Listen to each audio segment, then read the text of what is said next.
ഇന്ന് നമ്മുടെ അമ്പലത്തിലെ ഉത്സവത്തിന്റെ മെയിൻ ദിവസമാണ്. ശിവരാത്രിയുടെ അന്നത്തെ വിശേഷങ്ങളാണ്. രാവിലെ ഞങ്ങൾ എല്ലാവരും കൂടി കുളിച്ചു സുന്ദരിമണികളായിട്ട് അമ്പലത്തിൽ പോയി പ്രാർത്ഥിച്ച് പറയൊക്കെ നിറച്ച് പോന്നൂട്ടാ. രാവിലത്തെ കോസ്റ്റ്യൂം ഇതായിരുന്നു, ഒരു പാവാടിയും ബ്ലൗസ് ആണ് കേട്ടാ. പുതിയതൊന്നല്ല, കയ്യിലുണ്ടായിരുന്നതാണ് കേട്ടാ. ഇനി ഉച്ചയ്ക്ക് വീണ്ടും പോണം. അതിനു മുമ്പ് നമുക്കൊരു ഗസ്റ്റ് ഉണ്ടായിരുന്നു. ഇതെന്റെ ഫ്രണ്ട് ശരണ്യാണ് കേട്ടാ. അങ്ങനെ നമ്മൾ വീണ്ടും അമ്പലത്തിലേക്ക് യാത്രയായി. ഇത് സെക്കൻഡ് കോസ്റ്റ്യൂം, ഇതും പഴയതാണ് കേട്ടാ. ഇത് പ്രസാദിന്റെ എൻഗേജ്മെന്റിന്റെ സമയത്ത് ഞാൻ ഇട്ട ഡ്രസ്സാണ്. ഇനി നമുക്ക് കുറച്ചു നേരം പൂരം ഒന്ന് ആസ്വദിച്ച് കാണാം.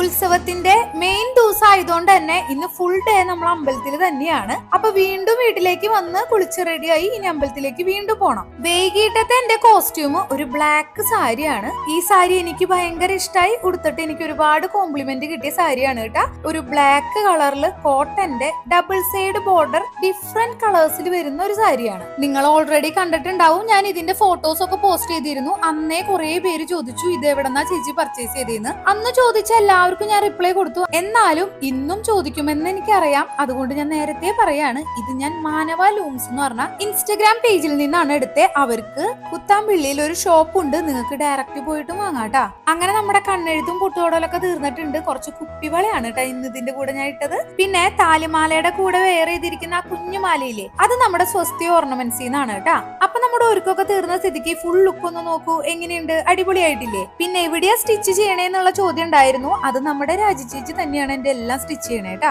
പിള്ളേരൊക്കെ ഓൾറെഡി പോയിട്ടുണ്ട്. അപ്പൊ ഞാനും പോട്ടെ അമ്പലത്തിലേക്ക്. ഇതേ അവിടെ എത്തിയത് നമുക്ക് സൂര്യപ്രഭേനെ കിട്ടിയിട്ടുണ്ട് കേട്ടാ. അങ്ങനെ ഉള്ളിലെ ചുറ്റുവിളക്കിന് ശേഷം ഭഗവാനെ പടിഞ്ഞാറേ നടക്കേക്ക് എഴുന്നള്ളിക്കാൻ പോവാണ് കേട്ടാ.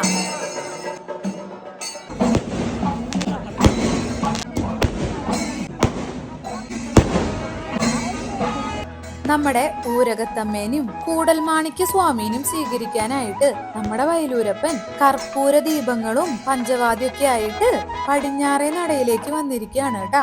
ഇതൊക്കെ കണ്ടു തൊഴാനും പറ നിറയ്ക്കാനും ഒക്കെ നല്ല തിരക്കാണ് കേട്ടോ ഈ സമയത്ത്.